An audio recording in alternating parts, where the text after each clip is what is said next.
Me revoici pour la deuxième partie de l'article Superdo. Donc nous allons maintenant voir les 7 principales idées reçues concernant l'entraînement du dos. Donc la toute première vient des haters, des pratiquants du HIIT, grâce à leur fondateur Arthur Jones, qui considérait, qui a bourré le crâne de nombre de pratiquants, que la prise supination était la meilleure pour réaliser ces exercices de traction. Donc même nous sommes tombés dans le piège il y a maintenant 7 ou 8 ans, quand le forum était arboré par des haters. Donc la prise supination, l'argument principal utilisé était que l'on était plus fort en supination qu'en pronation. Donc c'était oublié plusieurs choses. C'est que si l'on cherche à être le plus fort possible, c'est en prise neutre qu'il faut être, car c'est là qu'on obtient la meilleure tension longueur entre guillemets des 3 principaux muscles du bras qui vont tirer, c'est-à-dire le biceps, qui lui normalement est plus fort en supination. Et là on a, si se rajoute, le triceps, un nombre de portions, qui travaille à tous les exercices pour le dos, ainsi que le long supinateur, muscle de l'avant-bras, que l'on travaille en prise marteau, donc en prise neutre. Et c'était oublié aussi que le grand dorsal comporte plusieurs parties. Donc quand on veut prendre du V, généralement le principal objectif des tractions, on essaye de travailler la portion externe du grand dorsal, c'est-à-dire en prenant une prise pronation large. En prenant une prise supination, on va certes bénéficier d'un meilleur étirement du grand dorsal en général, mais celui-ci sera plus localisé sur la portion interne du grand dorsal, celle que beaucoup prennent pour les lombaires, qui sont donc une partie du grand dorsal. Donc c'est la première idée reçue. Si vous souhaitez prendre du dos en largeur, c'est la prise pronation large qui vous conviendra d'adopter. La deuxième idée reçue est l'utilisation des tractions en amplitude complète pour avoir du grand dorsal, encore une fois. Donc combien de fois on a vu des mecs de la team Superphysique faire des tractions partielles et malheureusement se faire critiquer un sacré nombre de fois malheureusement. Donc encore une fois, rappelez-vous que pour développer un muscle, il faut le solliciter dans son axe. Il faut l'étirer aussi. Ainsi, pour étirer la portion externe du grand dorsal et rester dans son axe, il faut donc prendre une prise pronation large et tirer en restant droit aux tractions, aux exercices de traction à la poulie. C'est-à-dire que si vous essayez de monter aux tractions, même si cela est très impressionnant, jusqu'aux pectoraux, vous allez être obligé de vous incliner vers l'arrière, donc transformant cet exercice qui devait localiser la portion externe des dorsaux, qui va ressembler maintenant à un rowing, et donc localiser plus aux portions internes du grand dorsal, au trapèze moyen. Solliciter évidemment aussi plus les bras, car plus on plie, plus on sollicite les bras. Donc on délaisse un peu le but de l'exercice qui était de prendre du V. Donc c'est pour ça que nous montons principalement tous les mecs de la team partiellement. Certains jusqu'au front, parfois jusqu'au nez avec de la chance, parfois en faisant cogner la tête sur la barre. Le tout, le principal étant d'avoir un repère fixe afin de progresser à chaque séance. C'est pourquoi nous faisons des tractions partielles.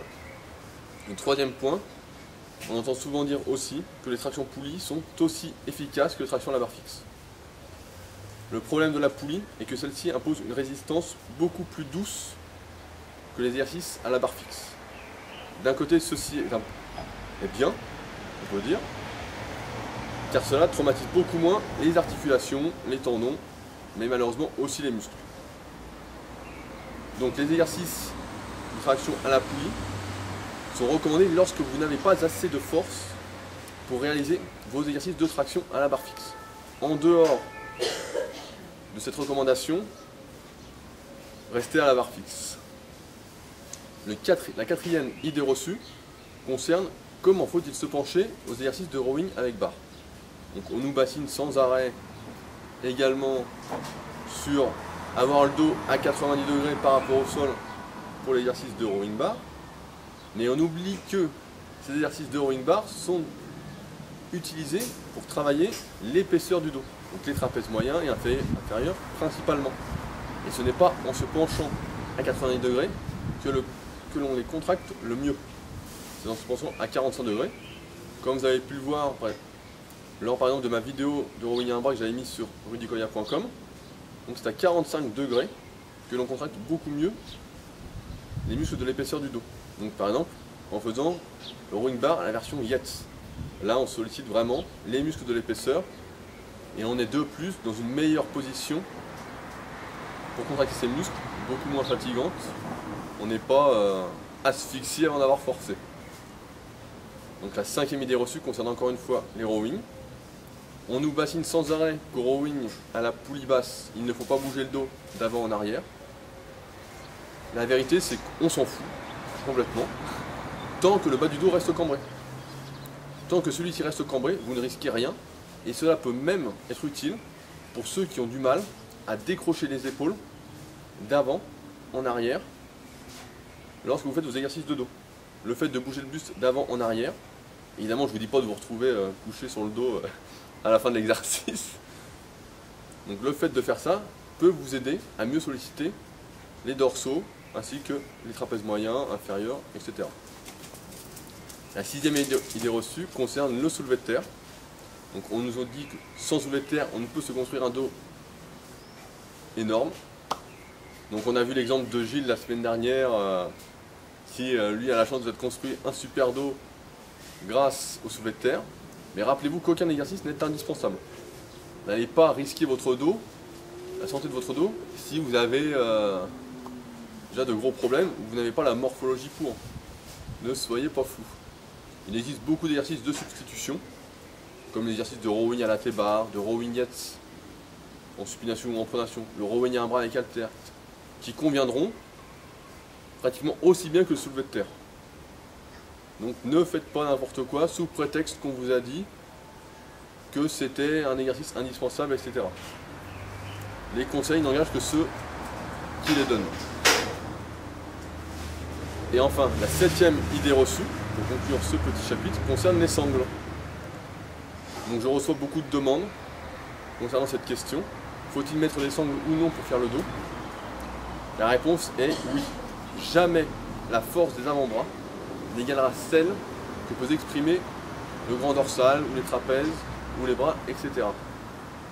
Donc il faut mettre des sangles. À ceux qui veulent travailler leur poigne, faites des exercices à côté. Mais ce n'est pas en ne mettant pas de sangles lors des exercices pour le dos que vous arriverez à le développer au mieux.